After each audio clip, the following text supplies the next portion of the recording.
Det er jo Valentine's Day. Og der må jeg bare sige, de her hjerter, de er eddermame store. Vi spiser svinehjerte. Du er ikke bange for at fortælle din holdning til organdonation? Der er en tredjedel af danskerne, der ikke har taget stilling til det. Men har man lyst til at leve videre hinanden? Vi er jo enige. Godt, man ikke var tredje jul der.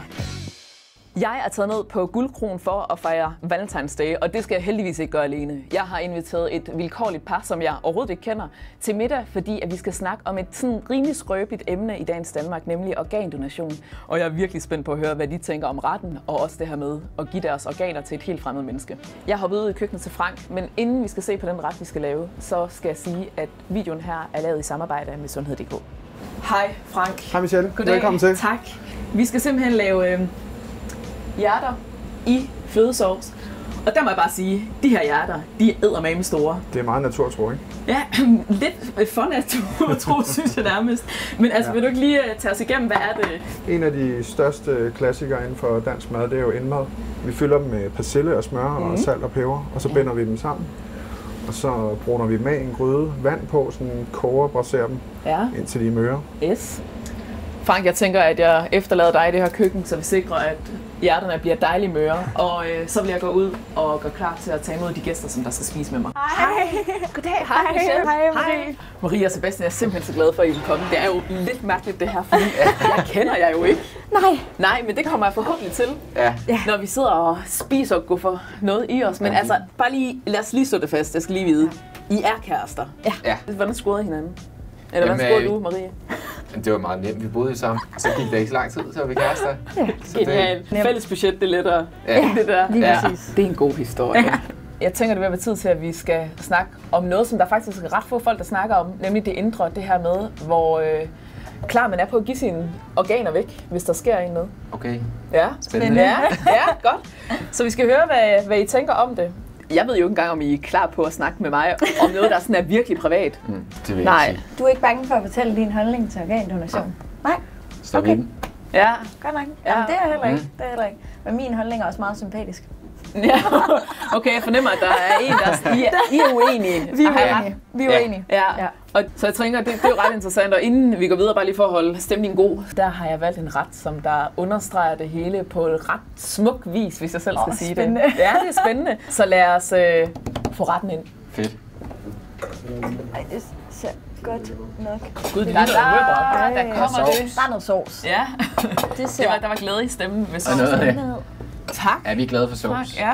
Det er faktisk det første gang, at jeg skal smage det. Og, nej, hvor vildt. Så nu bliver jeg sådan lidt interesseret i, hvad søren det er, når det er noget, du aldrig har smagt. Ja, jeg har aldrig smagt det her. Ja, men lad os gøre det. Lad os dig ind.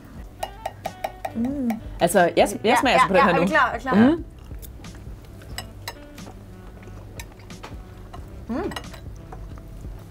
Ja, det må jeg sige. Jeg synes faktisk, det smager virkelig godt. Vi spiser faktisk hjerte. Hjerter? Ja. Vi spiser svinehjerte. Nå, gud hvor sjovt. Og det troede jeg egentlig smagte helt anderledes, men jeg synes, det smager virkelig godt. Ja, jeg synes, det smager ret almindeligt kødagtigt. Ja. Altså sådan, det synes jeg virkelig også. Der er ikke noget sådan specielt egentlig i smagen. Nej, det smager sådan dejligt af sådan lidt mormoragtigt. Ja, helt præcis. Ja. Også en rigtig god mormorsovs, så det er perfekt. Ja, det er faktisk helt perfekt. Altså i forhold til, nu sidder vi jo og spiser hjerte fra dyr, men hvordan vil I have det sådan med at give jeres hjerte til andre? Jamen lige præcis noget organdonation, vi har virkelig diskuteret det faktisk. Ja. Jeg tror ikke, jeg vil personligt, fordi det er sådan noget, når man donerer sine organer, så skal det jo rimelig hurtigt ud af kroppen. Og sådan noget. Jeg tror bare gerne, jeg vil have lov til at dø i fred. Ja. Statistisk set har man set, at 3 ud af 4, når folk de dør pludseligt, så er det de pårørende, der skal tage stilling til. Det er altså ret meget. Må man godt det? Det er godt. Ja, som pårørende. Ja, okay. Der må du gerne. Hvis du ligesom ikke har taget stilling til det, det er jo derfor, det er så vigtigt. Ja, jeg synes virkelig, det er vigtigt. For det første er det ret vildt, at I har taget snakken. Det er der jo virkelig mange, der ikke har, og hurra for, at I har gjort det. Ja, det var også lidt tilfældigt. Ja, det var super tilfældigt. Ja. Men hvis man tænker på det, så altså man kan sige, hvis man siger, at man gerne vil være organdonor, så kan man jo redde helt op til 7 menneskers liv, hvilket det er jo ret vildt. Men hvorfor tænker du, at du ikke vil... Hvorfor vil du glad for? Hvorfor er jeg ikke glad for? Nej, det kan man ikke sige på den måde, fordi du skal jo have lov til at have din mening, og det handler jo i bund og grund om, at man bare skal tage en stilling til, om man har lyst til at sige ja eller nej, så ens pårørende ikke har den der kæmpe byrde på skuldrene. Ja, præcis. Jeg tror primært, det er for mine pårørende. Vi er bare uenige om, hvordan vi har det, og hvor Sebastian har sværere ved det der med, at de pårørende ikke rigtig får lov at sige farvel. Ja, men det er faktisk, det er godt, du siger det, fordi det er en kæmpe skrøne, at man ikke gør det. Jeg tror faktisk, det er størstedelen af grunden til, at mange folk, de er sådan, det tror jeg ikke, jeg skal. Nej. Men hvis der sker noget, og at du for eksempel har et hjerte, der er så funktionsdygtigt, at det kan blive givet til en anden, tager man og selvfølgelig laver et lille indgreb, hvor du får hjertet fjernet, og får sat noget andet ind, så du kommer retur til de pårørende. Så du nærmest, altså man kan ikke se det på dig. Så du er ikke forsvundet? Det er bare den samme døde menneske, der ligger der, men uden noget ind i. Lige præcis, man vil ikke kunne... Ja. Nå, okay, det vidste jeg faktisk ikke. Altså det er jo et interessant emne, fordi der er en tredjedel af danskerne, der ikke har taget stilling til det. Ja. Og det er jo også derfor, vi sådan snakker om, at hvis der sker noget, det her noget, at pårørende skal tage stilling til, om man vil gøre det eller ej, det er jo også et kæmpestort pres på dem, tænker jeg.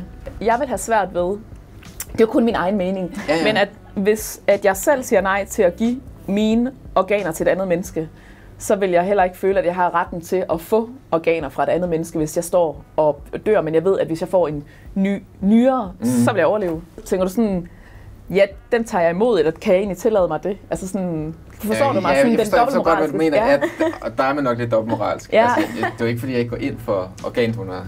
Jeg har bare ikke selv lyst til, at det skal være mig selv, og det er måske lidt sådan dobbeltmoralsk. Ja.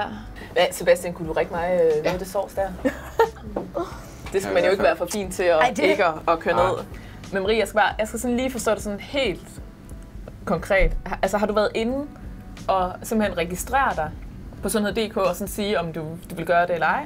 Ja, det har jeg. Ja, og har du sådan, der er jo sådan den fulde pakke, der bare sådan tjek til det hele, eller den, hvor man sådan vælger ud, ja, hvilke organer man gerne vil donere? Altså, jeg har valgt at give stort set alt. Det eneste, jeg har fravalgt, er ved mine øjne, fordi det føler jeg sådan... Jeg følte, det blev meget personligt for mig lige pludselig, at der var nogen, der skulle have mine øjne. Jeg tror, det er, fordi det er en del af mit udseende. Men ved du hvad, altså, hvor fantastisk ville det ikke være, at hvis jeg på tragisk vis skal ende mit liv, at jeg så på vej herfra ligesom kan give nogle andre deres liv tilbage. Altså det synes jeg er den fedeste tanke, og det gør bare det hele for mig. Altså jeg vidste jo ikke, at jeg havde sat jer så meget ind i det. Jeg har snakket om det, diskussioner. Det var også meget tilfældigt. Det var meget tilfældigt. Så blev det en diskussion. Normalt i Paris. Ja, nemlig. Det var ikke planen, at der skulle rødvin på bordet. Hele vejen langs scenen snakkede vi, jamen du kan da ikke være det bekendt. Og sådan, men jeg kan da heller ikke... Godt, man ikke var 3. jul der. Ja, jeg vil sige, det er mere behageligt at være 3. jul nu et halvt år efter, vi to snakkede. Vi snakkede faktisk om, at fordi vi snakkede om det her med, skulle det indføres, at man var automatisk organdonor, indtil man havde gået ind og sagt aktivt nej. Ja. Nej, det er ikke noget, vi går og tænker over til daglig. Nej, og ellers så tænker man, det ved man jo også, sådan, ej, det gør jeg i morgen, eller på mandag. Og sådan, når jeg sådan tænker over det, så kan jeg godt få det sådan lidt, hvad så hvis mit hjerte går til sådan en person, som der har gjort nogle ting, som jeg synes er sådan helt, altså, sådan noget forbryder og alt sådan noget. Og så tænker jeg igen, okay, det er 0,001% af Danmark, så ro på. Mit liv er slut. Altså, hvor fantastisk ville det ikke være? Og alligevel slutter det jo så ikke helt, fordi du giver det videre og redder det andet. Men har man lyst til at leve videre end anden? Mit hjerte er ikke mig, og min nyre er ikke mig. Men ved I hvad? Altså, jeg kan fornemme, at den her snak her, den skal I to tage. Over bordet derhjemme. Flere timer på. Fordi ellers så skal vi have endnu mere rødvin på bordet. Vi har smagt hjerter for første gang i flødesovs. Vi har taget stilling til, hvad vi vil give eller ikke give, og nu håber vi, at I derude vil gøre det samme. Om I siger ja eller nej, det er op til jer, men tag en snak med de pårørende. Hop ind på sundhed.dk, det er kun 3 klik, der skal til. Skal vi ikke skåle, og så skal vi have mere af det her med, for det synes jeg er vildt godt. Skål! Skål.